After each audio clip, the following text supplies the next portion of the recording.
takes it up to the 40. So we hit half. And okay, so much for our halftime break. Apparently we're going to get right back to it. Both teams appear ready for the fight ahead, and we resume action here in quarter number 3. And they will not get a chance to return this one as it's through the end zone for a touchback. Out come the Eagles now as they'll go on offense first here in the third quarter. They come out here with a 0 on the scoreboard. What was said in that locker room? That's what I want to know. I would love to have been in there because we often have the feeling that there's a lot of shouting, screaming, people upset. But typically, halftime locker rooms are a lot more clinical than that. And in this case, are they upset that the plays weren't working because of execution? Or did they think they were just bad plays to call? Yeah. We'll find out pretty quickly here if they feel like they had something going, but they just need to do it a little bit better or not. We'll find out. He's going to float this one deep right side. And he's going to be intercepted a third time. Picked up by Mike Hughes. And they are going to take over right there at the 22-yard line. First possession of the third quarter, an interception, so maybe a second-half tone setter. Indeed, and not the tone they wanted to set. That's the equivalent of running out the wrong door and running into your pool instead of running out onto the field. A real dud for that one. Has that happened to you before? No, but I've heard stories about teams actually doing that back in the good old days. That would have been a great catch, but it's real difficult to hold on to it because it was contested all the way. Would have been a great play if he'd been able to haul that one in. On 2nd and 10, Simeon throwing over the middle, but it's incomplete. Kendall Wright, the intended target, and it's third down. A pretty good coverage there, and both of these defenses, they've had good coverage throughout this one. No doubt about it, and in today's NFL, where we're used to a bit more scoring, this feels almost like a well-pitched game in baseball on both sides where the tension continues to build. Who's going to make the big play? And he's brought down, getting this one up to about the 35. That his first catch so far. They've held him under wraps, but he's got a first down there. Did you see that route the way that I did? I thought he was trying to get deep. Yeah, that wasn't the first option. No, it came off of that guy, the deep guy, and came underneath on the drag, completed it very well. Ball up to the 35 now as they come up on 1st and 10. Here we go. On first down, it's Simeon. The throw left side complete to Treadwell. And he went nowhere. Well, he went backwards, back to the 33. It's a loss of 2 there, bringing up 2nd down. A pass for negative yardage, obviously no good. Maybe he shouldn't have thrown it, or maybe he shouldn't have caught it. And I think we were seeing it at the same time, weren't we? Maybe you let that one go, right? Because you can see the lost yardage about to develop. But that goes against every instinct of a receiver. They're taught to catch everything. So it's really hard to be mad at him and yell at him for trying to make that play. Only 3 yards on the catch. It's 3rd down.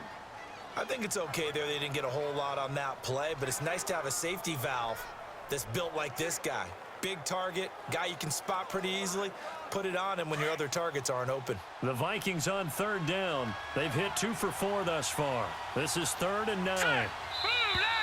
Now we've got movement up front, and I think this is going to be on Minnesota. False start, offense. Yeah, that'll be accepted, of course, and that moves them back 5. So the false start certainly doesn't help matters as they'll try again now, 3rd and long. Now let's go. Green, 39. Throwing again is Simeon. Finding his safety valve here. That's complete. And he'll bring it up here to right at the 40-yard line. Give him 9 on the play, and that'll bring up 4th down.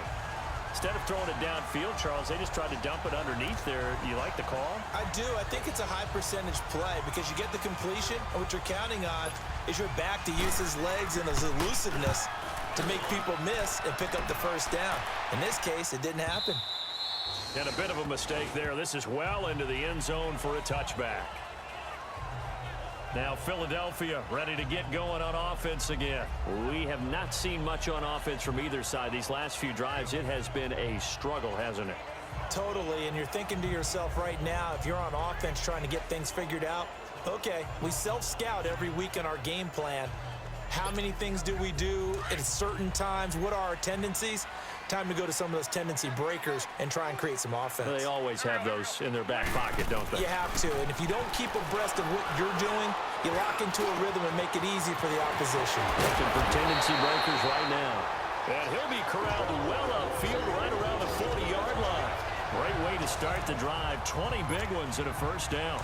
That's what we're used to seeing from him right there. Plays like that, why he's number 4 in the league in terms of receiving yardage. Able to make adjustments all along the way. Doesn't matter where he lines up, where he releases from. Working his way into the secondary.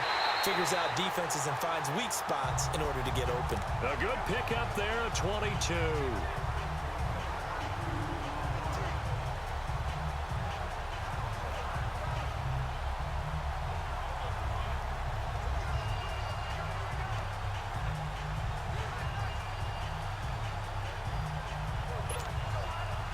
Back-to-back good plays have them on the move on first down.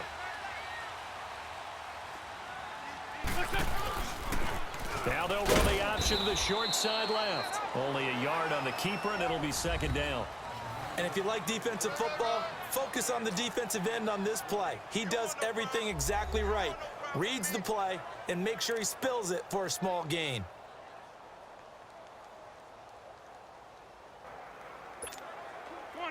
Come on now. Let's go.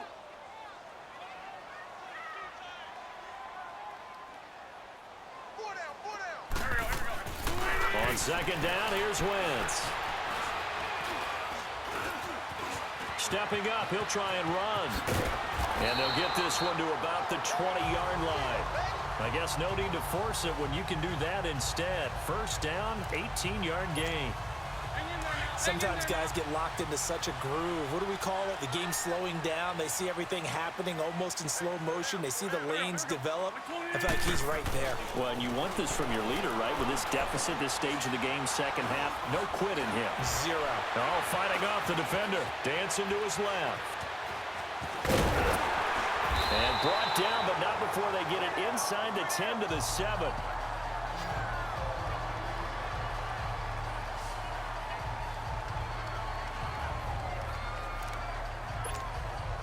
First and goal, and they got to be thinking a chance to get right back into this football game.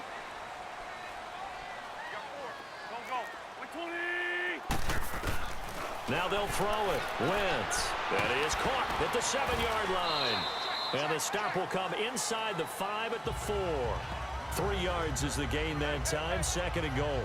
The goal of a wide receiver screen is get enough blockers in front to create a wall and let him pick his spot to run the football. How about the defense there, swarming to it and not allowing that to happen? Did not let him get downfield. Second and goal from inside the 5. Shotgun now for Wentz. This is taken in by Jeffrey. He's got it. Touchdown, Eagles. Alshon Jeffrey, his first touchdown on the year. There the Eagles are back within a score. On those slants, everything happens so quickly. What makes it work? The timing between the passer and the receiver. In this case, a slant route. Ordinarily, it's probably about 3 steps before you go on the slant. In this amount of time, I think it's a 2-step deal. Boom, put his foot in the ground and got inside for the pass. Got inside for the pass, got inside for the catch and the score.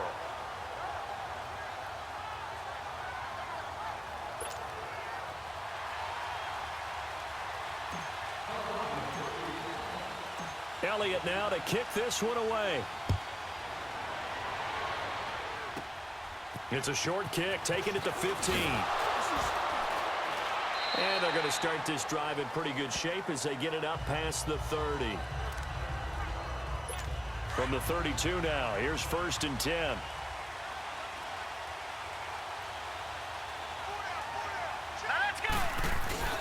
They'll try and get the running game going here with Murray.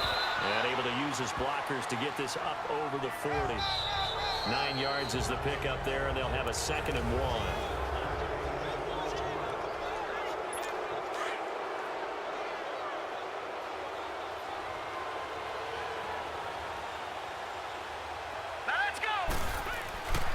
That was second down run for Murray. And he'll get up near the 45. They'll spot it at the 44. 2 yards on the pickup there, but it's enough to give them a new set of downs. Well, it is our business to analyze what we saw out there, and on that play, I saw a defense staying in base, not taking a chance, not blitzing in a situation where they absolutely need the football back. That's either a case of overthinking it. It's caught inside the 25. And they'll have it in the red zone before he crosses over out of bounds. They give him a gain of 38.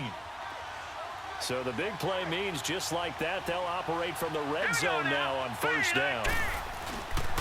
A give. This is Cook. And he'll wind up losing yardage here back at the 21-yard line. That's going to go as a loss of 2, and it'll be second down. Seems pretty obvious defensively a key was stopping the run game. How have they done it so successfully? To me, it seems that these guys really did a nice job of paying attention during the scouting report meeting. And you know, Brandon, when they do those, they talk about the top plays that these guys like to run. The best runs for the top running back. Those are the ones you focus on and want to take away, and they've done that pretty successfully in this game. Possibly a turning point. Big play coming. This is 3rd and long. Hurry up, here we go. A 10th carry in the game for Cook. And he'll get this one down to about the 17. 3 yards won't be enough here as that'll bring up 4th down. Well, with the fumble he had earlier, we know how key keeping the football is here. That fumble earlier probably at the forefront of his mind. Just hold on to this thing. It's also at the forefront of the mind of the guys who are trying to get the ball from him. And since they've seen him drop it on the ground before, they're doing everything possible to have him do it again. They need that turnover. So they get the 3, but you wonder now, is that going to be enough? Excellent question, because when I look at the smiles on that side of the field, they're a little tight, aren't they? If they had scored a touchdown there, those would be big half-moon grins right now because they'd feel a whole lot better about their position. On a touchdown in the other direction, all of a sudden they're down. Wentz and the Eagles now with a 1st and 10, just shy of the 30. To throw, it's Wentz. And he'll get it up to the 33-yard line.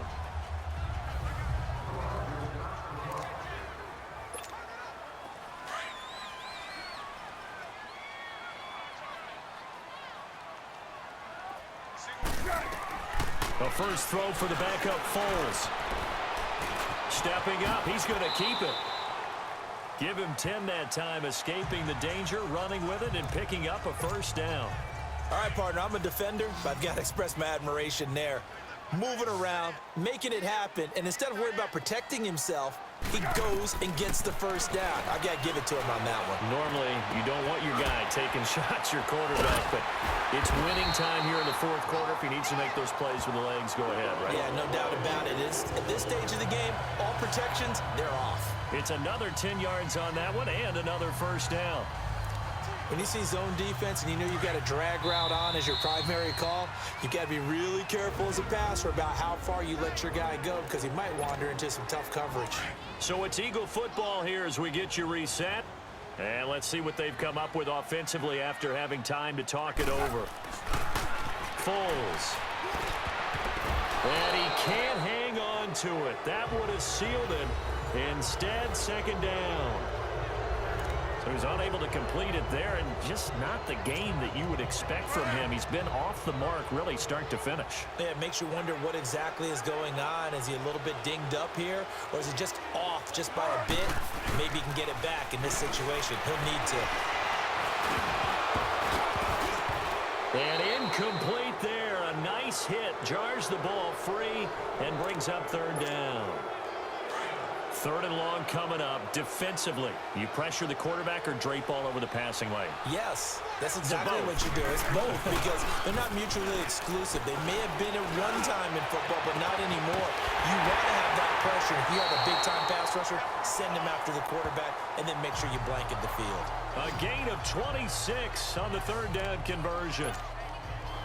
I don't care how many times we see it. I still get a kick out of watching quarterbacks and receivers do the pass tree in pregame warm-up. But I always remember that when we go to practices, we see that after practices as well. They really tune it up, don't they? They tune it up. They know why they do it for these situations. First down. And they got him in. Open. It's Ertz. Touchdown, Philadelphia.